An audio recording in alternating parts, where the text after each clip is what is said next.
BLT mitigasi risiko pangan Rp600.000 gagal cair, namun ada 4 BLT cair fix DTKS akan diganti dengan data Reksosek. Nah, bagaimana nasib KPM PKH BPNT ke depannya? Mari kita simak bersama-sama tentunya setelah intro berikut ini.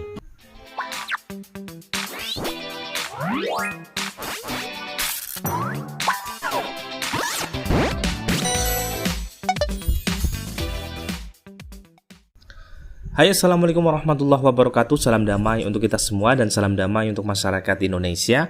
Berjumpa lagi dengan channel Naura Vlog, channel yang membahas tentang bantuan dari pemerintah. Nah, di video kali ini teman-teman kita akan kembali memberikan informasi penting dan tentunya menggembirakan bagi keluarga penerima manfaat, utamanya adalah penerima manfaat PKH, BPNT dan bantuan tambahan lainnya. Karena dalam kesempatan video kali ini kita akan membahas tentang BLT mitigasi risiko pangan Rp600.000 gagal cair, namun ada 4 BLT cair fix DTKS akan diganti dengan data Reksosek. Nah, bagaimana nasib KPM PKH BPNT?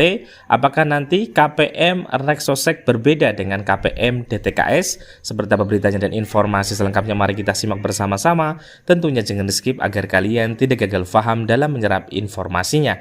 Namun sebelum kita ke informasi selengkapnya, bagi kalian yang baru bergabung atau melihat channel Naura Vlog, mohon dukungannya untuk subscribe, like, komen, dan share, dan nyalakan notifikasi loncengnya agar kalian tidak ketinggalan berita dari channel Naura Vlog. Yang sudah subscribe, saya ucapkan terima kasih banyak dan semoga rezeki kalian lancar jaya, amin amin ya robbal alamin.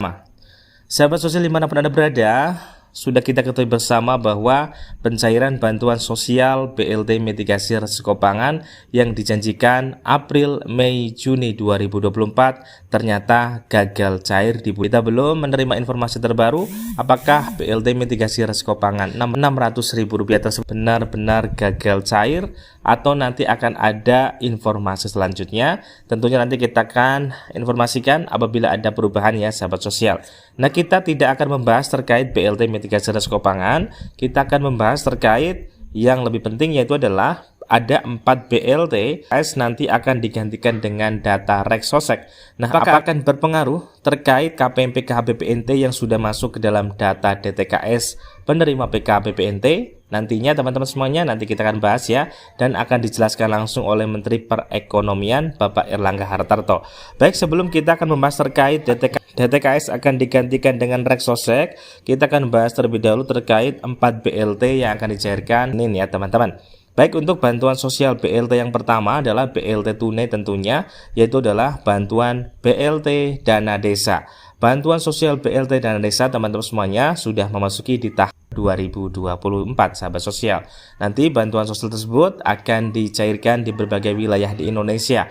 Tergantung dari pencairannya, mulai akan Rp300.000 per bulan atau langsung nanti menunggu 3 bulan untuk 2024 dengan nominal Rp900.000. Biasanya apabila memasuki di bulan pertama akan disalurkan Rp300.000 terlebih dahulu, kemudian nanti di bulan alurkan untuk alokasi 2 bulan yaitu dengan jumlah Rp600.000. Jadi akan ada pencairan bantuan sosial BLT dana desa di berbagai wilayah di Indonesia yang sudah tercetak surat undangannya. Silakan datang ke titik komunitas, kantor kelurahan atau kantor desa, nanti akan segera menerima bantuan sosial dengan jumlah Rp300.000. Itu untuk BLT yang pertama. Kemudian untuk BLT yang kedua adalah terkait bantuan sosial BLT yang diberikan kepada komponen pendidikan, yaitu adalah program Indonesia Pintar tentunya.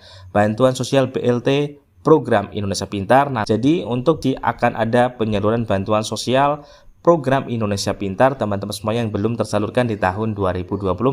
Khusus untuk komponen SMA akan ada penambahan yang tadinya adalah Rp1 juta sekarang menjadi Rp1.800.000 di tahun 2024. Selamat ya bagi yang menerima komponen SMA SMK, akan ada penambahan 80% alias Rp800.000. Dan untuk jenjang SD SMP masih sama, SD Rp450.000 dan SMP adalah Rp750.000. Apabila teman-teman semuanya sudah ada notifikasi seperti yang di layar kaca, berarti sudah masuk saldonya dan segera ambil di bank penyalur. Untuk SD SMP di Bank BRI, untuk SMA SMK silakan ambil di Bank BNI. Yang belum memiliki kartu ATM silakan datang ke sekolah, minta surat keterangan dari kepala sekolah, kemudian datang ke bank penyalur dan segera cetak kartu dan bisa mencairkan bantuan program Indonesia Pintar. Kemudian teman-teman semuanya, untuk informasi BLT yang ketiga adalah BLT Program Keluarga Harapan PKH. Nah, bantuan sosial PKH alokasi bulan S sudah masuki tahap proses penyaluran, akan ada pencairan program Keluarga Harapan PKH. Nah, menurut dari pemantauan kami ataupun dari prediksi dari channel Naura Vlog, nanti akan dicairkan di minggu ketiga. Nah, di tahun 2024 ada penambahan satu komponen lagi, yaitu adalah komponen korban pelanggaran HAM berat ya. Untuk tambahannya di tahun 2024 sudah memasuki ataupun masuk ke dalam penerimaan bansos PKH. Seperti itu teman-teman.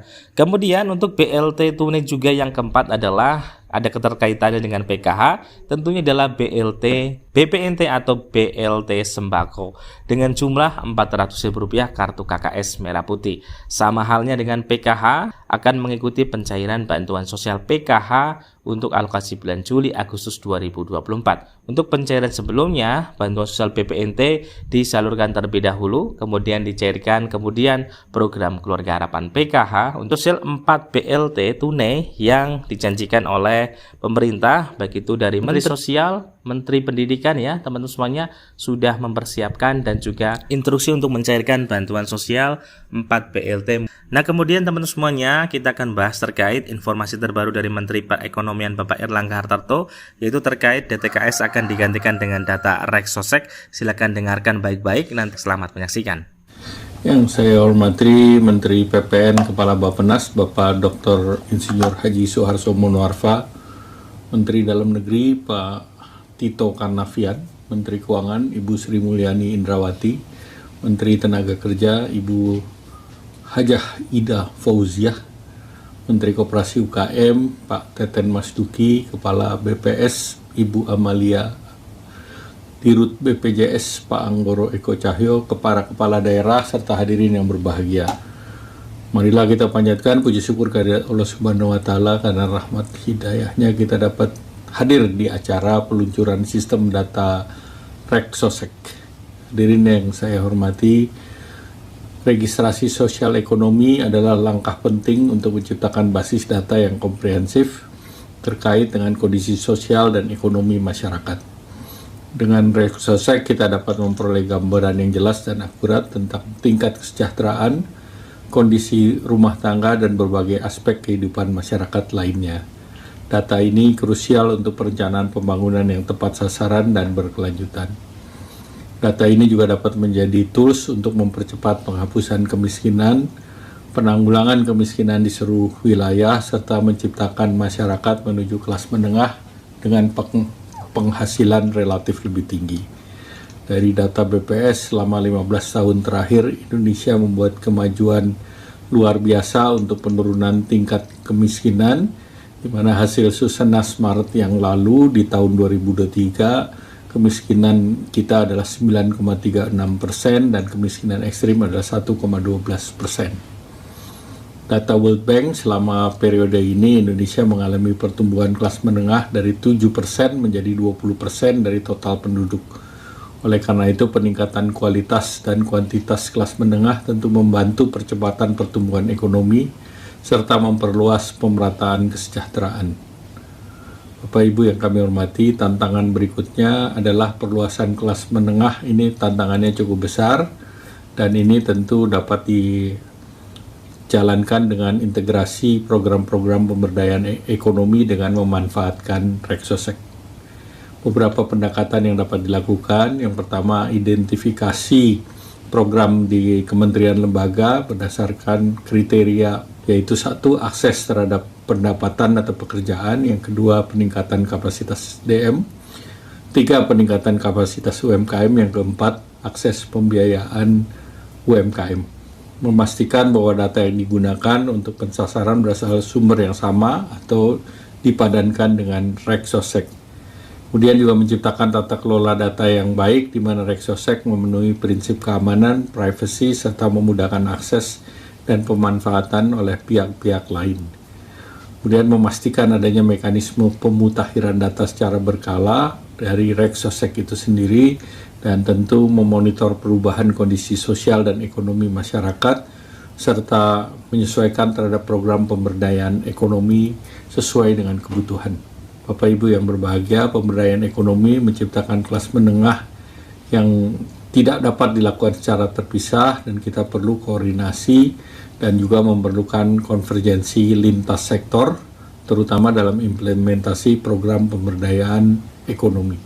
Selanjutnya mari kita bersama-sama bekerja keras dan bekerja tulus untuk mewujudkan hal-hal yang dapat mendorong peningkatan kelas menengah, dan dengan kelas menengah yang kuat kita memiliki fondasi kokoh untuk membangun bangsa yang lebih maju dan mampu mencapai target yang disarankan dalam Undang-Undang Pembangunan Jangka Menengah, yang tentunya kita berharap bisa menjadi jalan menuju Indonesia Emas di tahun 2045. Terima kasih. Wassalamualaikum warahmatullahi wabarakatuh.